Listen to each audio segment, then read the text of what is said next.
So మీరు ఇది హత్యా ప్రయత్నంగా దీన్ని కన్సిడర్ చేయరు, దానిని నేను ఖండిస్తున్నాను. హత్యా ప్రయత్నంగా కన్సిడర్ చేయరు. హత్యా ప్రయత్నం ఎలాగవుతుందండి? అంటే ఎన్నికలు వచ్చాయి కాబట్టి నామినేషన్లు ఈ రోజు నుంచి ఫైల్ చేస్తున్నాం కాబట్టి హత్యా ప్రయత్నాలను సానుభూతితో ఈ 20 రోజులు నాటకాలు ఆడదాం, దానివల్ల ఏమైనా ఓట్లు పెరుగుతాయేమో అన్న ఆలోచన తప్ప ఇంకా ఇంటెన్షన్ శివశంకర్ గారు హత్యా ప్రయత్నం కాదని మీరు ఏ పాయింట్ లో, ఒక నిమిషం శివశంకర్ గారు హత్యా ప్రయత్నం కాదని ఏ పాయింట్ లో మీరు కన్విన్స్ అవుతున్నారు? మీ ఆర్గ్యుమెంట్ ఏంటి దాంట్లో? ఇప్పుడు అది తేల్చవలసింది. ఇప్పుడు ఆ సెక్షన్ అట్రాక్ట్ అవుతుందా లేదా 307 అంటే వైసీపీ నాయకులు నేను మాట్లాడకూడదండి. నేను కానీ పద్మ గారు కానీ మాట్లాడకూడదండి. కోర్టు పరిధిలో ఉంది మ్యాటర్. ఇన్వెస్టిగేషన్ కోర్టు పరివ్యూలో ఉన్నాయి, కొన్ని మాట్లాడకూడదు, జడ్జిమెంట్స్ని వాటిని వక్రీకరించకూడదు.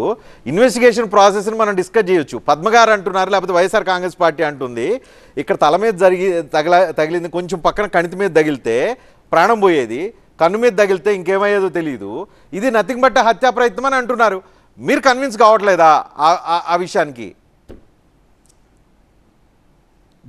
ఇప్పుడు వాళ్ళు ఉపయోగించినటువంటి వెపన్ బట్టి కానీ circumstantial evidence and corroborative evidence అంటే 2 ఉంటాయండి ఇండియన్ ఎవిడెన్స్ యాక్ట్ కింద.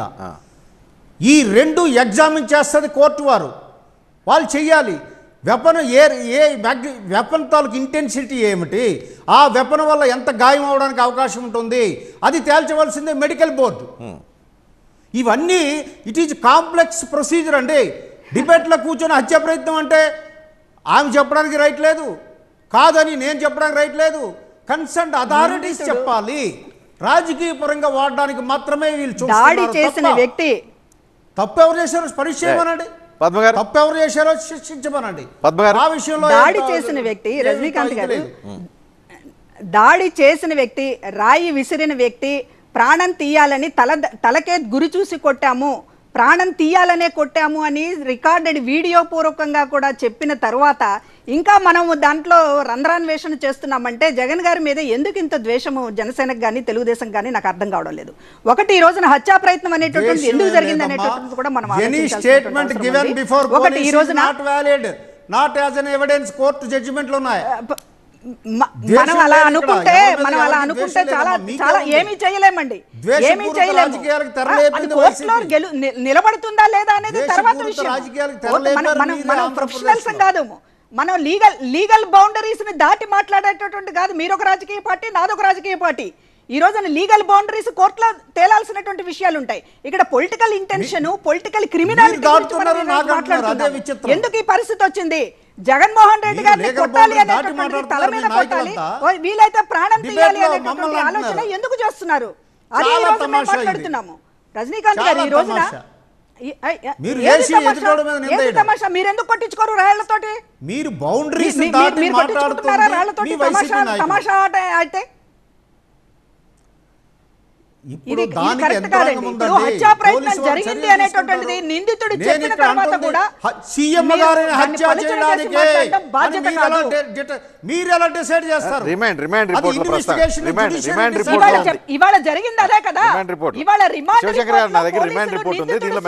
చెప్పాడు అనేటటువంటిది నిందితుడు స్వయంగా చెప్పిన విషయం. అది సీఎం చంపాలనే మేము రాయి విసిరాము, తలకి గురి పెట్టాము,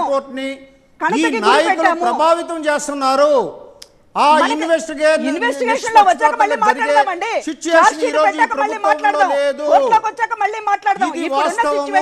రిమాండ్ రిపోర్ట్ మీద బేస్ అయి మనం మాట్లాడుతున్నాము. కొట్టినటువంటి వాడు ఆయన ఏం చెప్పారు?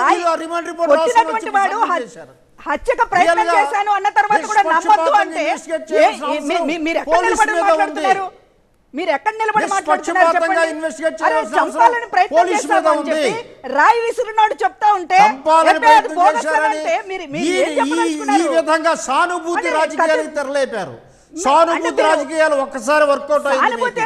2019లో వర్కౌట్ అయింది, 2024లో వర్కౌట్ కాదు, 2019లో వర్కౌట్ అయింది, 2024లో ఈ ఫార్ములా వర్కౌట్ కాదమ్మా, ఈ ఫార్ములా వర్కౌట్ కాదు. మీ సజ్జన గారికి చెప్పండి, ప్రజలకు తెలుసు ఈ ఫార్ములా వర్కౌట్ కాదు. మీ నాయకులకు చెప్పండి, 2019లో వర్కౌట్ అయింది, నిజాలు బయటపడుతున్నా కూడా ఎందుకు ముఖ్యమంత్రి చెప్పిన తర్వాత కూడా బోండా ఉమా అనుచరులు వీళ్ళు నమ్మడానికి కానీ వినడానికి కానీ సిద్ధంగా లేరు. ఒక రాజకీయ దురుద్దేశంతో చూస్తున్నారు. సీఎం గారు కదా ఎవరైనా సరే ఎటుపోయినా పర్వాలేదు, చచ్చినా పర్వాలేదు అనేటటువంటి వీళ్ళ ఉద్దేశం. ఎలాగైనా జరగనివ్వండి, హత్య రాజకీయాలు కానివ్వండి, రౌడీ రాజకీయాలు కానివ్వండి, ఏమి జరిగినా మా కూటమి అన్నటువంటి విధిలో ఉన్నారు. ఈ ఫార్ములా వదిలి వేరే మార్గాలు అన్వేషించండి. ఒకటి ఈ రోజున